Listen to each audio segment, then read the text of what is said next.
Halo ikan lovers. Kali ini kita akan membahas teori ikan lagi. Setelah kemarin FCR, kita akan membahas kali ini respirasi ikan. Tidak hanya membahas tentang keindahan ikan, kita juga akan membahas teori dan biologi ikan agar menambah wawasan dan ilmu pengetahuan. Sebelum itu, klik subscribe dan nyalakan loncengnya.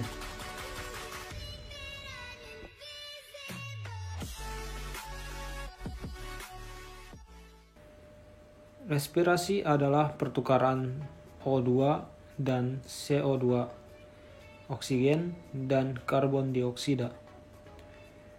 Organisme dengan lingkungannya. Istilah bernapas seringkali diartikan dengan respirasi. Walaupun secara harfiah, sebenarnya kedua istilah tersebut berbeda.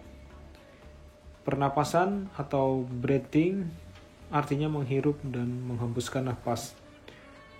Oleh karena itu, bernapas diartikan sebagai proses masuknya udara dari lingkungan luar ke dalam tubuh dan mengeluarkan udara sisa dari dalam tubuh ke lingkungan.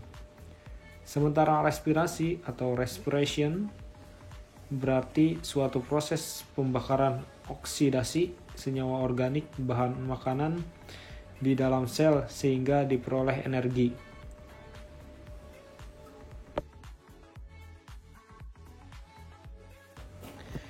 Energi yang dihasilkan dari respirasi sangat menunjang sekali untuk melakukan beberapa aktivitas.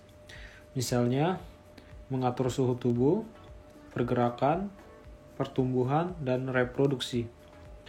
Oleh karena itu, kegiatan pernapasan dan respirasi sebenarnya saling berhubungan.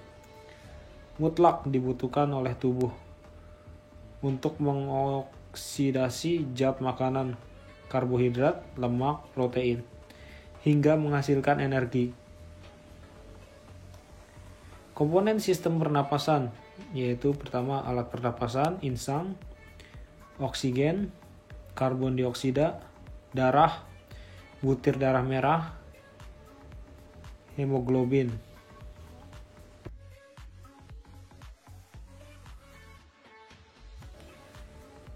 Insang ikan berbentuk lembaran-lembaran tipis berwarna merah muda dan lembab. Bagian luar berhubungan langsung dengan air. Bagian dalam berhubungan dengan kapiler darah. Setiap lembaran insang terdiri dari sepasang filamen, dan tiap filamen mengandung banyak lapisan tipis atau lamela.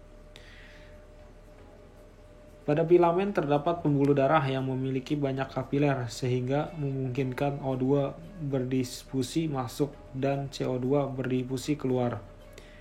Insang pada ikan bertulang sejati ditutupi oleh tutup insang yang disebut operculum, sedangkan insang pada ikan bertulang rawan tidak ditutupi oleh operculum.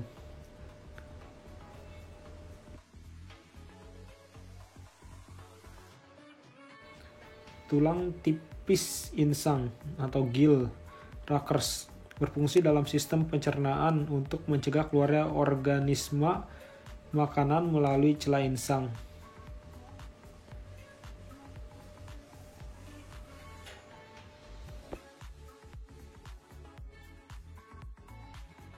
Fisiologi insang. Secara umum, pertukaran gas di insang terjadi melalui koordinasi pemanjangan dan kontraksi bagian pipi dan brachial chamber yang memompa air mengalir ke permukaan insang. Pertukaran gas terlihat sebagai pembuka dan menutupnya operculum. Dalam melaksanakan fungsinya sebagai organ respirasi, terdapat dua mekanisme pertukaran gas. Pertama, struktur insang seperti lembaran menyediakan tempat untuk pertukaran gas.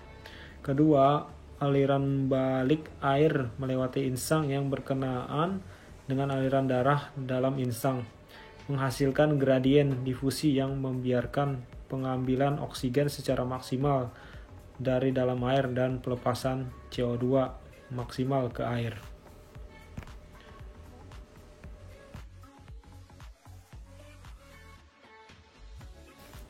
Begitulah alat respirasi ikan dan fungsinya serta cara ikan bernapas di dalam air. Jika kalian ingin menambahkan atau ada yang kurang, silahkan komen di bawah. Dan sampai jumpa di lain kali di video selanjutnya. See you again.